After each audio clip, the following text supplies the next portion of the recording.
Welcome to LOA Today. Walt Thiessen and life coach Tom Wells here. Today is Friday, July the 6th, 2018, 8 a.m. Eastern Time, your first daily dose of happy for this beautiful Friday morning.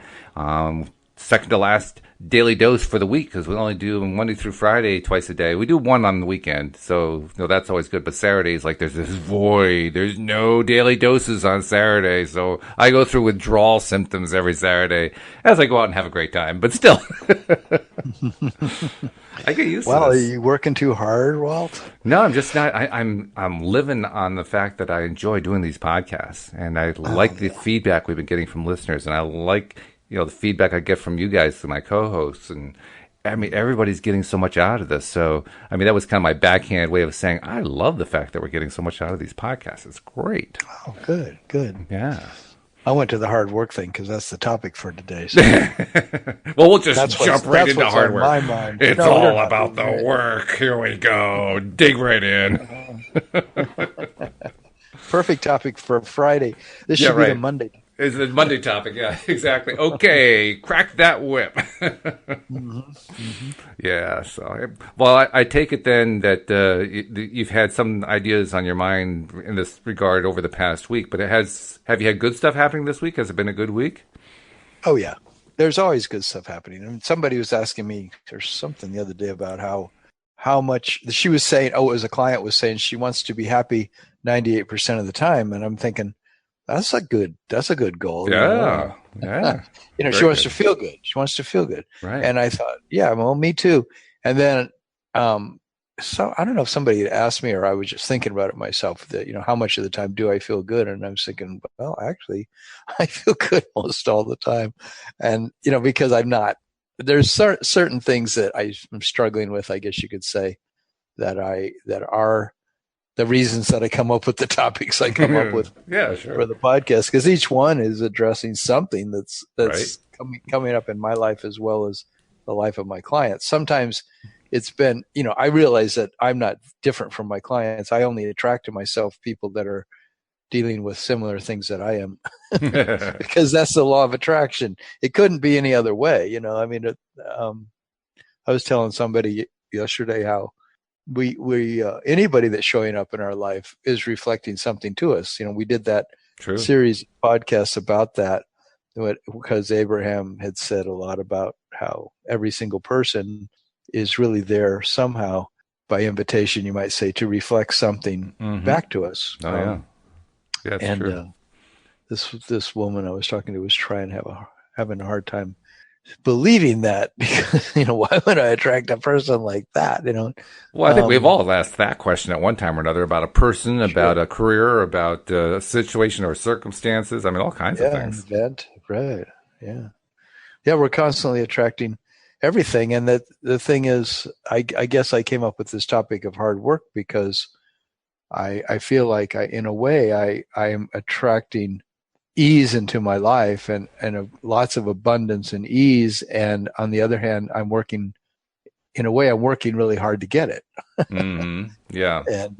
And so looking at that, it was really funny because I listened to this thing of Abraham and they said, well, you could say that I'm going to work really hard and I'm going to go to school and I'm going to get my degree. And then I'm going to work hard on being really good at interviews and presenting myself positively to my employer. And then I'll get the job and I'll put in really long hours and I'll work really hard and then I'll earn a really big wage. And they were saying, that's not that different than saying, I'm going to take naps often and then I'm going to go down to the beach and then I'm going to meditate and then I'm going to get in the receiving mode and I'm going to do my affirmations and I'm going to write about what I appreciate and I'm going to tap into the energy that creates worlds and I'm going to allow everything to unfold in my life. And the question is in both cases, are you struggling with all this? Are you trying really hard and working really hard at it? Yeah, I find I can't make the immediate jump to the easy road, going to the beach and all that. I have not, in my own mind, been able to mentally make that leap. So I'm doing it halfway. I'm going with, okay, well, I still believe on some level that I've got to work. I'm not real happy about that, but nevertheless, that's still ingrained in me. It's still deeply in there. So I'm going to at least shift it. I'm going to say, instead of working hard, I'm going to work easy. And in fact, my day is all going to be about, working easy and easier and easier. And not just me working easy, but everybody around me working easy. And I Uh-huh. figure if I can go halfway on that and live in there for a bit and feel good with it, then I can go a step closer after that to hanging out the beach. Yeah, I mean it's all vibrational, isn't it? I mean Right. it's whether or not you believe what you believe is going to determine how you act and what you choose and what comes into your life. And I just don't want to be holding both ends of the stick of hard work and the stick of relaxation. And then which one am I allowing, or am I making this stuff happen?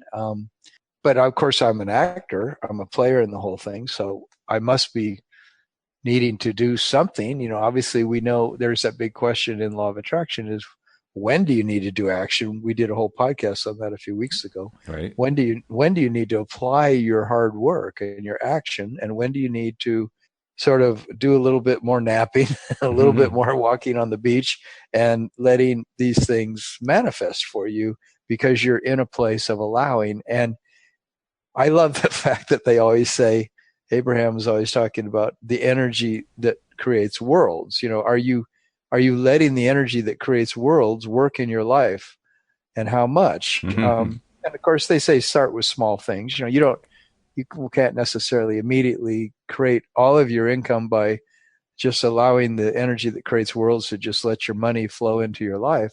Well, what does that look like? And of course, are you actually vibrating with that? Yeah. And but they said you could try try to prove to yourself that that is how your life works. It works by you relaxing. It works by you allowing. It works by you trusting. It works by you letting source have your back, by you trusting that it's already in your vortex, the thing that you want. And it's about trusting on day-to-day things, I think. Like just this morning, I had an experience exactly along this line. Someone Mm-hmm. who plays a major role in my life, or at least a significant role in my life, is somebody who I've been wanting that person to do X. I won't even get into what X is, but they've been wanting him to do X, and I've been kind of after him to do X, and he Mm-hmm. hasn't been really doing it. So this morning, I woke up and I was making my breakfast and getting myself into my good alignment and so forth. And as I'm doing that, I'm thinking, I haven't really put in the time or the energy to think about that person doing what I've been asking them to do. No, I haven't really done that. I haven't done the energy work. I've done a lot of requests. I've even got pissed a couple times, but I haven't actually done the energy work. Let's do the energy work. Mm-hmm. So I said, okay, this seems to work. At least some of the time it seems to work. So let's give it a shot. So I did. I just focused for like a minute on that person doing the thing that I wanted him to do. And do you know what? Within that 1 minute, I got a phone call from him saying he had done it. Oh my God. Let's talk about I'm like, manifest. that's what I call responsiveness. Yeah, exactly. Exactly. I'm like, whoa, what happened? What just happened here? Yeah. Yeah. That's good. But there is that. I think what happens is over time. I mean, that's a particularly extreme example, but over time, the more that we practice, just trying it in stuff that's important to us. It isn't necessarily the big stuff, but just stuff that's important to our daily lives. The more that we try it, and the more that it works, the more we believe it. I mean, that's what it Mm-hmm. is. A belief is a thought we think over and over again. Well, there's a great way to think it over and over again, right? Yes. Yeah. I feel like I prove it to myself in all kinds of ways. And I should probably keep a journal Yeah, of wouldn't all that be a the, good idea? every time I notice how I just proved to myself that law of attraction works by my allowing rather than by my striving and my struggling and my trying hard. That's really cool. And I know though that I'm only where I'm at in my life because I proved it to myself so many times. That's why I'm a law of attraction coach. It's because I really believe that I can help other people get there. That's how much I believe in it. Because I've spent so much time myself in this place of saying, I left hard work and struggle behind a long time ago.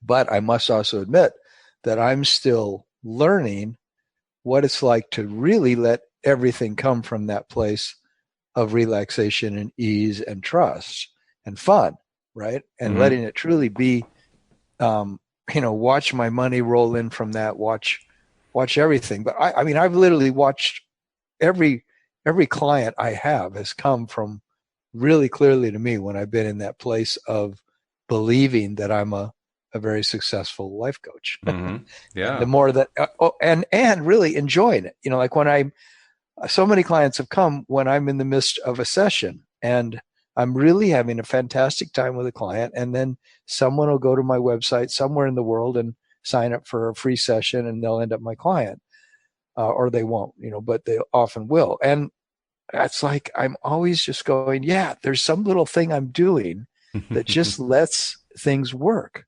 And there's some little thing I'm doing that lets things stay in the realm of struggle, Oh the yeah. realm of thinking that it's on my shoulders and I'm not trying hard enough, or it's on my shoulders, I'm not doing enough. I need to just, do some more journaling about this, or I need to, get out my computer and really work hard at this for 3 hours. Right now I'm in this project that I'm, creating this group coaching process, which I keep talking about, but it's like I decided I'm putting in 4 hours a day on it. And I have very few days yet that I've put in the full 4 hours, but I have put in a bunch of time. But putting in time ultimately doesn't matter. It's the quality of that time. And it's whether or not I end up where I want to end up by putting the time in. Mm-hmm. Yeah, that's But certainly a more important factor. Well, we should probably go back to the original question that you raised for the topic, though, which is all the hard work working? mm-hmm. And I You don't know ask. about you. I mean, for me, the answer is no. Over the course of a lifetime, I can attest that no, the hard work doesn't work. Uh-huh, I uh-huh. put in a lot of hard work. I put in a lot of hard work and, tears worth of hard work, tears over Yeah, the years. I yeah, mean, just I would just break myself doing the hard work, and the more I did, the less I actually got out of it. That's the yeah. part that blew me away. That's the part that made me pay attention to law of attraction teaching when it came along, because I realized that the American dream wasn't working. Right? Yeah. The American dream is you work hard, you find a wife, you get married, you have kids, all that kind of stuff, and you end up happy. And it's not true. Mm-hmm. I'm not saying that there's nobody who's happy who does that. There are some people who are happy, but in and of itself, that doesn't make us happy. In and of Right. itself, doing the hard work per se isn't what makes us happy. Doing work that we enjoy, that makes us happy. And if we work hard on that, that's fine. But it wasn't the hard work part that did it. It was the enjoyment part. And that was a big And part of what I had to learn. that's the interesting part about my choosing this as a topic today, because I'm sort of it's been sort of put in my face by this woman I'm spending a lot of time with, and by my own self, and a few other things, like are saying to me, how much time are you actually doing the opposite? Where how much time am I actually enjoying myself and having fun? Mm-hmm. I think I really learned in my adult life that, and I'm sure I learned in school, that's where I really learned it originally, was you can't, play until you've done your work. You've got to, I remember when the first time I ever had to tell my friends who are out in my front yard getting ready to play football, and they came knocking on my window, and it was 4 o'clock in the afternoon, and I in my bedroom working on my homework, and they said, "Come on out. We're gonna start playing." And I said, "I can't come out today." And they said, "Why not?" And I said, "Well, I've got too much homework." And it was like, and I remember closing that window and just sitting back down at my desk and doing that homework and feeling like, well, that sucks. Yeah. Like I can't. I actually am that convinced that I have to work hard. I was probably about eighth grade or something like that, because I think that's when I really took on that mantle of the fact that the society seemed to be saying, or my life seemed to be saying, you've got to pay a big price in order to get these A's, in order to be really the good student that you are and that you're supposed to be, that everybody gives you all the praise for being, you've got to sacrifice some of your playtime. And this has been a huge theme of my life, which is because I lived all my life for vacations, for summer vacation and Christmas break and Easter break. And I always wanted to be having fun. But I had to pay the price each year of 9 months of agony in order to get those 3 months of fun. There And was a statement you made toward the beginning there that's a throwaway statement. We've all used it many times. uh But I was sitting here hearing you make the statement and realizing just how precisely accurate it is to what you're talking about. Okay. Because you had this experience, leaning out the window, your friend can't come out, he has to do his homework, and your reaction was, "It sucks." And that is literally true. It sucked the energy right out of you. Mm-hmm. It sucked the enthusiasm right out of you. And now you were convinced that all that was left was drudgery. Right, right. Like, even though I like getting the A's and I write these creative papers and stuff, it's still drudgery, you know. And the And moment I'm that we're in still drudgery, that's like we've already lost. right, Game right, over. right, You don't even have to play out the rest of the inning. It's done. Yeah, The game-winning homer has already gone over the fence. It's done. You might as well leave the field now, guy. that's right. But I feel like I'm spending so much of my life now to convince myself to live beyond drudgery and to live in a place of excitement and enthusiasm, and, as I keep calling it, my leading edge of my creative possibilities. Nice, yeah. And I do really see how I live a lot in that place, and I feel excited about these things, and yet there's an air around it all of still that drudgery that, it takes a lot. It takes a lot to create the life you want, and it takes a lot of work, or it takes a lot of not going out and just having fun. Because do you see the results yet? Well, if you don't see the results yet, then you better keep your nose to the grindstone. Right. So in some way, even if I'm sitting there with my nose to the grindstone saying, well, I'm creating fun, it's like in my work, I'm creating fun. Like you said, you still believe that you have to do the work. But you're sort of trying to split your energies between hard work and play, I guess, or hard work and allowing. How do you look at that? Oh, yeah. Well, when I was in college, I went to a small school in upstate New York called Colgate University, which is a fairly highly rated academically school. Yeah. And they make toothpaste there. Right? well, it's the same family, actually. The family that founded the school is also the family that founded Colgate Palmolive. Okay. Different brothers, but basically the same family. And one of the things that we used to say, I imagine the kids there still say it, is we used to work hard and we used to play hard. Mm-hmm. And that was the way we looked at life. That was the way we looked at school. We worked hard and we played hard. And I don't know how it is today. Back in the day, oh God, did we play hard? I mean, there were at that point 11 fraternities on campus. I have no idea how many there are now, but there were 11 fraternities on campus, and every one of them had a beer truck out front. That should give you an idea of how hard people played. Now, they also did the hard work, too. I mean, people just, were grinding to the grindstone in the library and everything else, which at the time was quite a feat because the library sucked at that time. And since then, has gotten a lot better. They have a better library now. But at the time, it was a terrible library.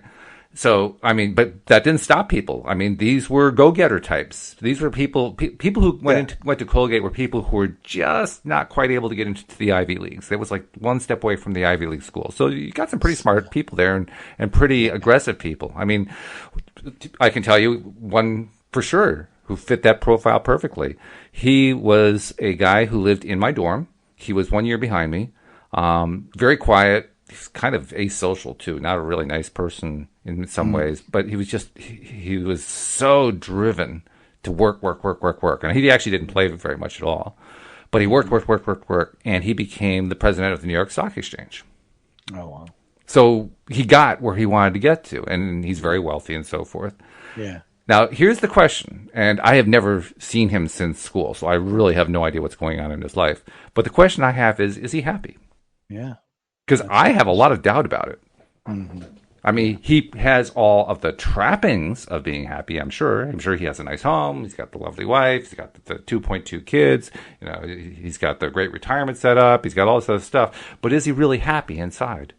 Mm-hmm. And I'm willing to bet he's not. And you know why? Mm-hmm.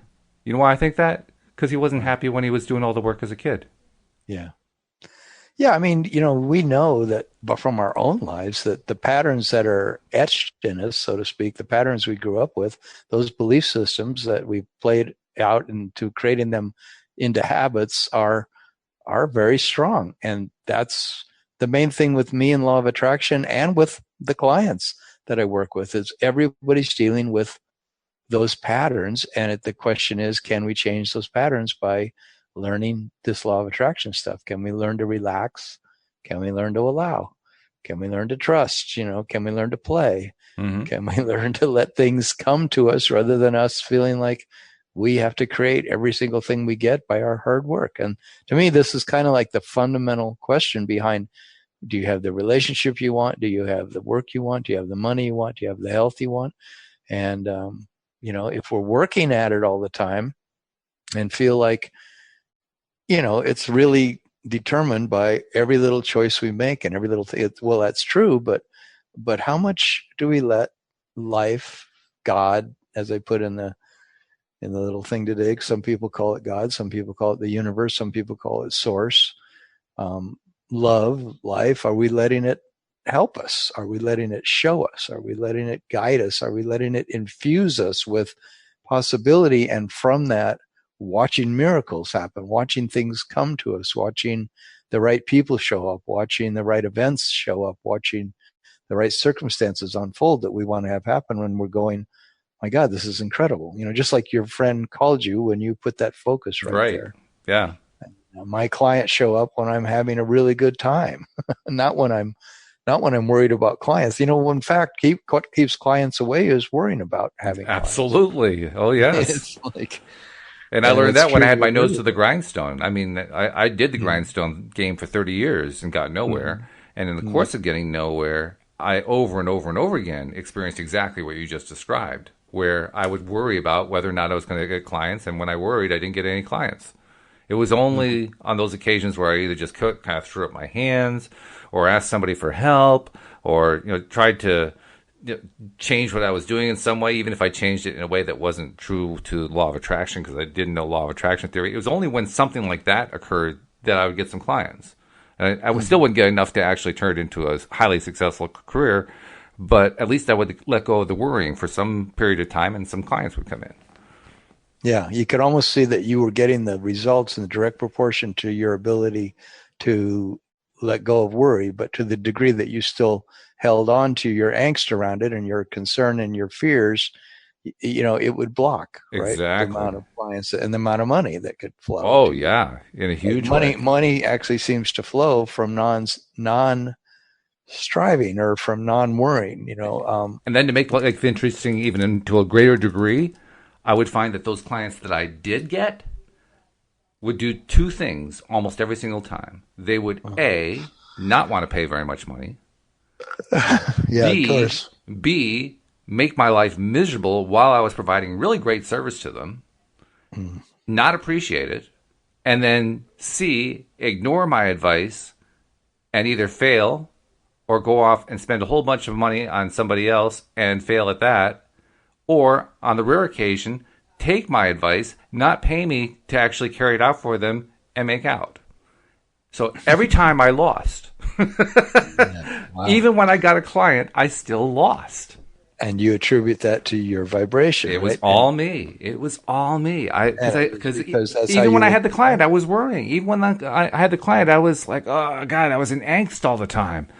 When is somebody going to pay attention to me? When are they going to listen to it? I know what I'm doing here. When are they going to listen to me? I was constantly like that. Wow. Yeah, isn't it funny how we shoot ourselves in the foot? Oh, jeez, on the foot and the arm and the knee and the elbow. It's crazy. It's a mess. It is a mess.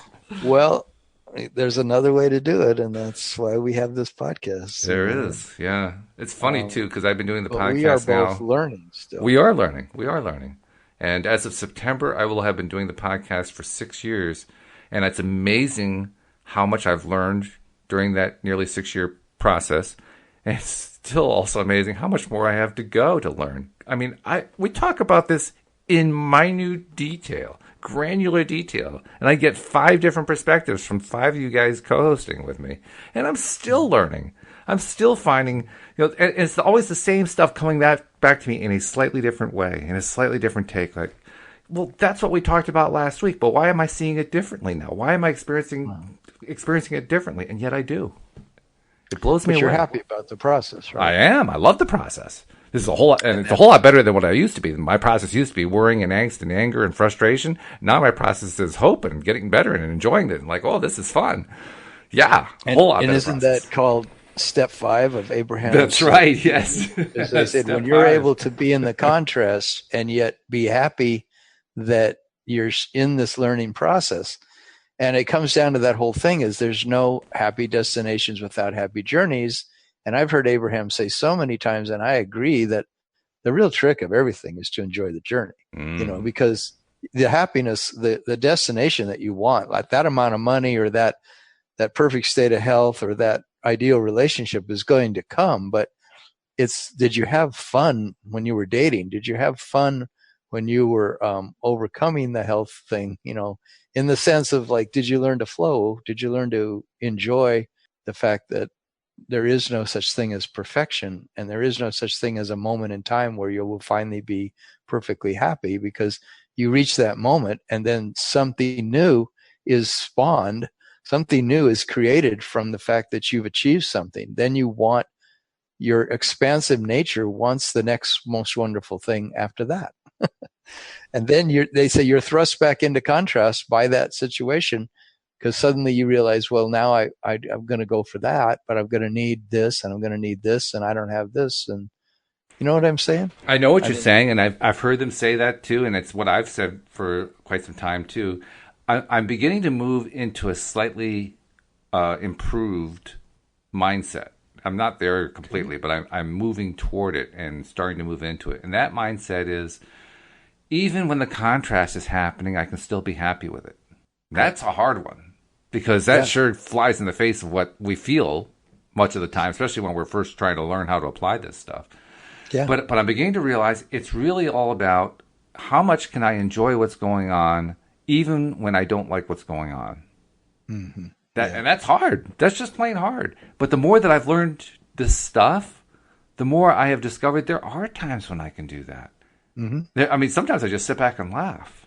I Oh, look at what's going on in my life and in the lives of people around me, people who I work with on a daily basis, people who I see or talk to on the podcast or whatever. And all of us have our stuff. We have our things that happen, things that aren't pleasant to us, things that are difficult, things that are we feel like are setbacks. Oh, this law of attraction stuff isn't working for me, or I'm not getting the result I wanted, or blah blah blah blah, all this stuff. And I'm finding more and more. I mean, I don't want to laugh at people in their face or anything like that, but like kind of inside, there's a little thing that's laughing. Like, this is so funny. mm-hmm. This is a Yeah. funny thing. And the more that I find it funny, and I can't even tell you exactly why I find it funny yet. I haven't developed it enough in my own mind. But Yeah. the degree to which I find it funny is the degree to which I let it go. Yeah. I have a theory about why you might find it funny. Okay. It's just a theory, but it's because you actually are an eternal being. And so it's like I have all these signs up around my condo that say nothing serious is going on here. Oh, right. And it's Yeah. something that Abraham says a lot. This is more of a situation comedy than it is a serious, heart-wrenching drama to be a human being. So it's like, to be a human being is actually, we are creators of a hologram of, that's not even real, that's made from thought. And so everything is being made from thought. That's why the law of attraction is such an interesting idea, because it says everything is made from thought and vibration. Every single thing you smell, that you see, that you hear, that you taste, that you touch is made from vibration. And when you break it down to the smallest quantum level, there's nothing there really except some kind of a vortex of thought. And so if that's true, then what really is to get so serious about? Because if we're here and we're creating this play, then why, maybe something in us knows that when we're when we're laughing about it, it's like it's a cosmic laugh. Well, It's I sort mean, of it like is when you look at God it. laughing at us. When you look at it from afar, by like what we might call an objective viewpoint, when you just look at it objectively and take yourself out of the equation, take the fact out that you know these people and you care about these people, just look at it as a stage where there's this play going on. That's when I find it to be laughable. I look at it and I say, this is just preposterous. This is just silly. It's ridiculous. It's crazy. Yeah. It's Yeah. nutty. And that's when I start to laugh at it. The moment Yeah. that I start being back in it again and caring about the people who are involved and so forth, then it's not quite as funny. But for that brief moment where I can just look at it like the stage, it's just this is silly. Yeah. And that's, I think it's one of the most wonderful places to get to. I think of Mark Twain and how I read this, read about his life, and it's pretty fascinating, how much he found humor in things, that Yeah, everyone else was getting all serious about. And then, which made him so endeared to so many people, because not only did he find humor, but he wrote about it in such creative ways that right. people were blown away, because he's laughing at that, Yeah. and back then things were more serious in a certain way. People took, I think people took things even more seriously than they do now. There's a sort of lightness coming into the whole world that I certainly noticed a difference in my kids and my generation, and I certainly noticed a difference in me and my parents' generation and my grandparents' generation. That there's been a slow evolution towards taking things less seriously and being and looking for more fun, looking for where's the humor in this, and how can we lighten up about this. And there's a lot of people that are still feeling very heavy about a lot of things, which is understandable. But I'm really trying to. I pride myself on the fact if I can laugh at things. I consider that one of the best qualities a human being can develop. And many people seem to say this who are, in the world of teaching wisdom, which is if you can't laugh at it, you're missing the point. Yeah, yeah. There's a lot of truth to that, and it's a good skill to develop. I know that for sure. I have never found any downside to it, other than you don't want to do it in a way that appears like you're laughing in somebody's face, because Yeah, especially when they're suffering, yeah, when they they're feel suffering or like, they're struggling or whatever. Yeah, it's not like you want to make fun of them. That's not the mm, point. So you have to kind of be a little bit careful about that. But beyond that, yeah, it's so good. It yeah, feels so yeah. nice to just. It's a way of allowing, really. It's a way of releasing resistance. Exactly. Like when I think of public speaking, which I'm into doing more and more of, one of the things that confronts me or that comes up for me is, can I talk about this topic in a way that teaches it without offending people, um, because they take things so seriously? Mm. Because if I'm standing up there on a stage saying, that nothing serious is really going on here, it's like, what is he talking about? It's like, they'll It's think almost of like you're some. getting ready to insult somebody, but they haven't quite caught you in it yet. So they're looking, they're checking. Well, yeah. Well, it's like they could maybe take that in some situations, they could understand that and with a grain of salt because, look, maybe a school shooting just happened. Maybe, a terrorist incident just happened. It's like they're not going to want to hear somebody saying nothing serious is going on here. Sure. This is all a hologram. It's like, give me a break, dude. Somebody just lost their child, Right. and it's true, it's like, whoa, well, that's true. I'm trying to speak about a broader understanding that maybe will eventually cause there to be less people that want to murder other people, that Mm. maybe if we can understand that there's a way to take our lives less dramatically and intensely, there won't be these people driven to the point of such heinous Heinous. crimes, Yeah. like these atrocious acts against others. I think that comes from the fact that people are taking things so seriously and they're so freaked out about it that they think they have to do stuff like that. Absolutely. I don't think there's any maybe about it. I think it's No, 100% right, certainty. We right. know for a fact that somebody who goes off on something like that is really wound up. Well, the only way to get Mm-hmm. wound up is if you're taking it all deadly seriously. And I use the word advisedly, deadly seriously. That's right. There is a deadliness to taking stuff that seriously. That's Well, right. the moment that we stop doing that and replace it with, a little bit more levity, a little more relaxation, a little more letting go, that's the moment that things improve. And the good Mm. news is, even if there is somebody out there who is all wound up and is ready to go off on a rampage of some kind, we don't have to be a part of it. That's a hard concept for people to come to terms with, but we really don't. We don't have to Yeah. be there. We can be Yeah. away from that area, and we don't have to. It's not like we have to always, you got to watch your back. No, you don't have to watch your back. You really don't. All you got to Right. do is watch what's going on inside. Listen to what I call the other part of you. Right. If you listen to the other part of you, you get all the signals that you need to avoid being in that situation where the guy's going off on the rampage. And even be forward focused, like Yeah, are you expanding and growing and allowing and having fun and opening up your possibilities, and absolutely. or are you focusing on something that's extremely confronting and difficult and letting it sort of take down all the rest of your life? Like the thing Abraham said, there can be 9 things that are going well in your life and one thing that isn't. And if you focus on that one thing that isn't going well, it can take down the other 9.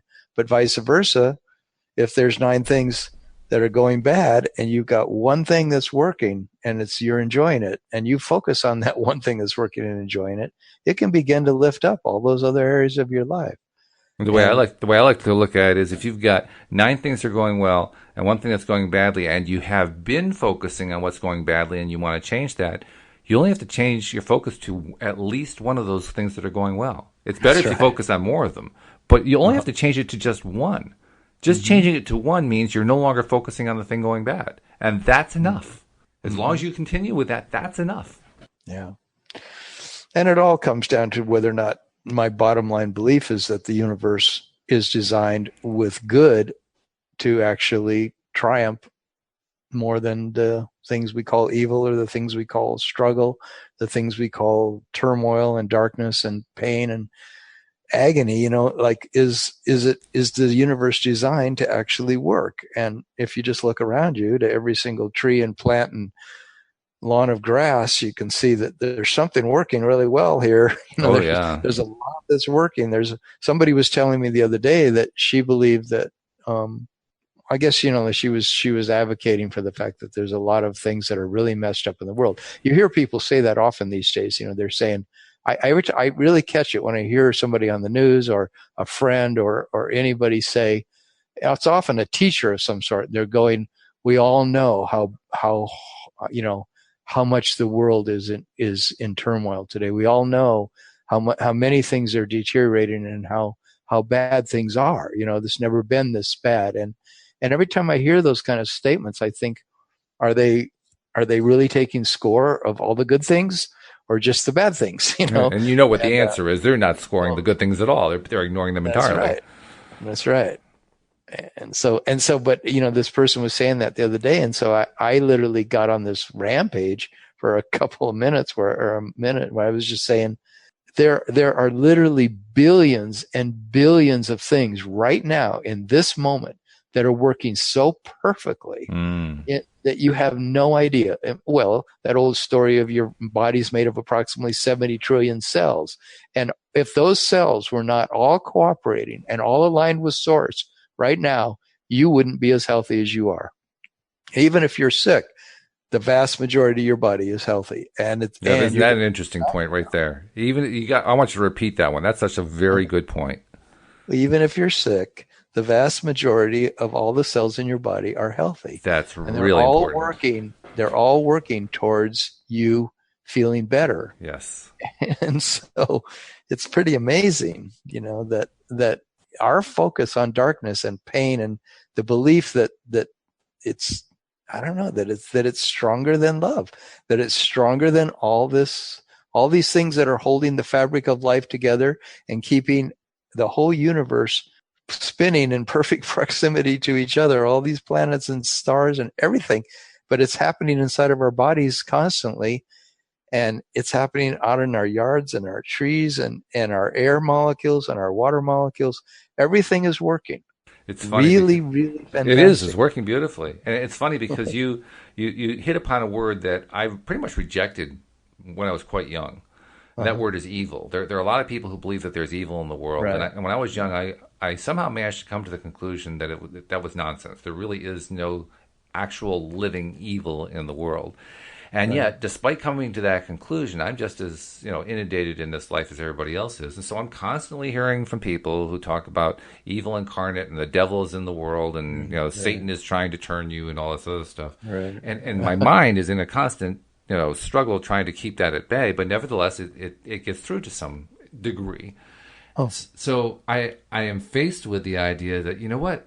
If I'm going to really get this idea of evil out of my mind, I literally have to become a better deliberate creator. I have to become better at focusing on what I want and not on what I don't want. And I definitely don't want to keep focusing on this idea that there's evil in the world, because first of all, I know it's not true except when I create it, yeah. and secondly, more importantly, I know that the more I focus on it, the more I'm going to bring it into my life. Mm-hmm. Well, I Mm-hmm. don't need that either. So Mm-hmm. I need this is almost like a survival thing. This is, to me, at the survival of my core as a happy being, is the issue of, am I going to continue to listen to all of the doomsayers telling me what's wrong?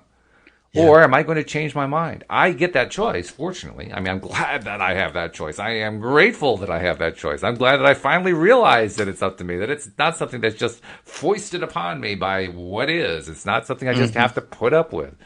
But I Mm-hmm. still have to make the choice. I still have to be Mm-hmm. the person to say, you know what? I don't buy into that. I think there's just so many things going on that's right with the world, and by God, I'm going to find every one of them. And the Preach it, degree, brother. Preach it. yeah, right. The degree to which I can pull that off is the degree to which I win. Mm-hmm. Yeah. There it It's is. amazing. Yeah, No, it's true. And that's why you're doing the podcast, like you that's say. right. And it's and every single time when we finish a podcast, what Walt says to me is that was fun, you know. I know that's And what I say so every time, isn't it? I never really thought about it, but I well do. well, you said if you can say that when you're done with the podcast, you know that you're on the right track. Yeah. And it's interesting how this is work, this is work to put on these podcasts. But is it work? I mean, not in the old sense. This is work in the new sense of, hey, it's fun. And I've always admired the people that chose a career that they can literally, you can tell they're having fun. I mean, they might be a rocket scientist, or they might be a singer or a musician or whatever they are. But I always, noticed, wow, the people that chose a career that's fun, how cool is that? Mm. And what if more, and I feel like the whole entire millennial generation from, like the whole entire millennial generation, but a huge amount of those people that I've met are making that choice. They're saying they sort of just picked up more from society and their parents and everything, that they could have fun. And in fact, why wouldn't they? Like Mm. they're sort of like, well, of course I'm going to try to have fun. And in fact, if I have to change careers 8 times in 5 years, I don't care. I'm after where's the fun. And sometimes they run out of that enthusiasm, I think, because there's a lot of things that say, you better just put your nose to the grindstone and pick one thing and get really good at it, even if you don't like it, just because you got to make money. And if you want to raise a family, you're going to have some good money coming in. And so, quit trying to be the artist and get that job as an accountant. And people, I think, are still doing that. They're still buying into that belief. But I love being part of the movement that's saying, let's look at our creative side. Mm. Let's look at what really turns us on and see if we can stick with it. Yeah. See if life might open doors, and this thing we call money will come also, and we'll be still doing the thing we love. And I've noticed that, especially one of my kids is doing that, and he's succeeding tremendously. Oh, good for him. He lives on an island and does nothing but make jewelry, and he makes hundreds of thousands of dollars a year. Good for him. But I love it when I see people doing that in any single area of life, because that's Yeah. what I'm trying to do. Sure. Yeah. I like the topic, the way you phrase it too, because you phrase it as your hard work working. And the key word for me in that phrase is the word hard. Mm-hmm. Because hard in the context of working, I mean, there's not actually an objective definition of what hard work is. That's There's work, true. but there's no objective. You do this work in this way, and that's hard work. There's no such Mm-hmm. definition like that. So what does it Mm-hmm. really mean? Well, I think hard work means work we don't enjoy doing, whereas work that doesn't include the adjective hard is work that we enjoy doing. I think that's Mm-hmm. what really the distinction is. If the moment that we put the word hard work in is the moment that we're saying, I don't really want to have to do this. There's that. And I think there's a real key in the idea of a hard work ethic, because to me, hard work ethic means It's a belief system. And I think when I sit around struggling with my life, I'm more just in a headspace. That's all it is. It's just this headspace that says, um, this feels difficult to me, or I have to pay a price to get that kind of money to come into my life, or I've never done this before. This is hard. And yet, when you break it down and you start doing it, like you say, so many of the things that you might have to work with your employees, or you might have to, do something that seems onerous, but when you finally get into it, you were telling me the other day, you just look for, how can I make this more interesting? How can I make this less onerous, Mm-hmm. less difficult? And so it's a belief, right? And as soon as you unconditionally believe that you can have fun, and you unconditionally believe that you can just be in a feeling of feeling good. It's like my client was saying to me the other day, I want to feel good 98% of the time. And and I think I said to her, I wanted to say to her, I will be saying to her, that's going to always be just your choice, because you're like, when I put that up on my mirror a few years ago and it changed my whole life, that statement that said, my dominant intention today is to feel good no matter what. Mm-hmm. I choose to feel good. And when I walked out of that bathroom every day, I knew that all I was going to do all day long was simply choose to feel good. That's just unconditional. It didn't matter what was going to happen that day. I was going to choose to feel good no matter what was going to happen that day. And I realized that's kind of really in my control. I really can actually, walk down the stairs feeling worried about something, or I can walk down the stairs feeling hopeful about something, and find a way to feel good, even if I've got to go do some hard work.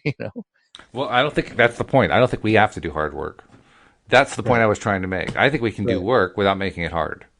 Okay. And in Yeah. fact, I think that we actually trip ourselves up the moment we decide we're going to do hard work. Because the moment we decide that is the moment that we've adopted the mindset that this is going to be difficult. Uh-huh. Well, it doesn't have to be difficult.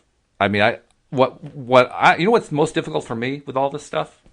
And I'm making it easier and easier by constantly working on changing my perspective. But the hardest part for me has been dealing with the fact that I interact with people every day who don't share my philosophy, who don't share my approach. And so I'll try to say about how something's working right, and they'll try to say how something's working wrong. And I'll feel inside like I got to counter that in some way. Mm-hmm. That's the hardest job I have. Now, that really isn't all that hard. When I describe it that way, that sounds easy peasy. But I'll Mm-hmm. tell you, within my own mind, I make that as hard as you could possibly imagine. Huh. And I keep finding ways to make it hard. And am I serving Guess you myself have by to doing do that? it. Absolutely not. I'm making my life harder by doing that. It doesn't help me in any way. And yet that's what I keep doing. So I look How at it can you as, make it how can easier? I convince myself in every single one of those conversations that it's not hard to put up with the fact that they're just saying it differently? And how can I believe that if I keep putting out what I believe, that I will influence them? Well, one way that I can believe it is through what I described earlier today, how I had this guy in my mind I wanted him to be doing something that he really didn't want to do, and I decided I was going to think about him doing it in a way he really enjoyed while he wasn't even in the room, which because that's the easier time Mm-hmm. to do it than when I'm actually face to face with him, right? So I Right. decided, okay, I'm going to think about this guy, and he's not only doing the job, he's choosing to do it, and he's doing it effortlessly, and he gets it done really fast, and he's so psyched because he got it done. Of course, he doesn't actually show off that he's psyched because that's not his way of doing things, but nevertheless, deep inside, he's psyched. Like, yeah, I did this, I got it done. And within 1 minute, I got the phone call saying, hey, I got this thing done for you. Mm. There may Dang. be, that's great. I know.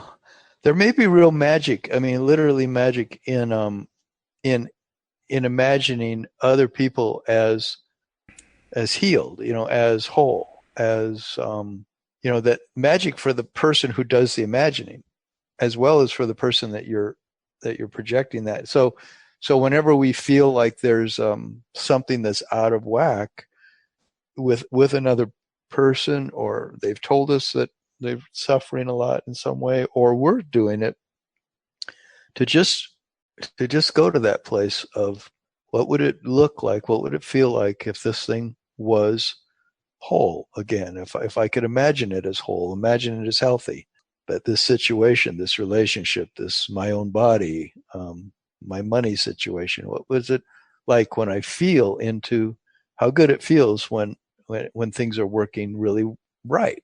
Things are whole and complete. And That's a beautiful statement. I like that. I like the way you phrase that, and I like the way that feels. That's really really good. I want to add one thing on top of it, which is I told a story about how I got instant gratification. I got an instant response. And what I know is, even though I wasn't consciously, noticing it while it was happening, I know it's because my resistance level dropped enough that I could get what I wanted to come through to me. And he ended up being influenced enough to, he was open to being influenced, and he was willing to take the steps. And so he did right there on time. But there are also times when I have tried the same approach and I don't get the instant result. mm-hmm. And what's my first tendency? My first tendency is to think and say, well, this didn't work again. It's just, okay, here's another example where it didn't work. In other words, I keep score. And in the process of keeping score, I drive myself back down again. And I drive myself back into that realm of, oh, well, it's only the hard work that gets me there.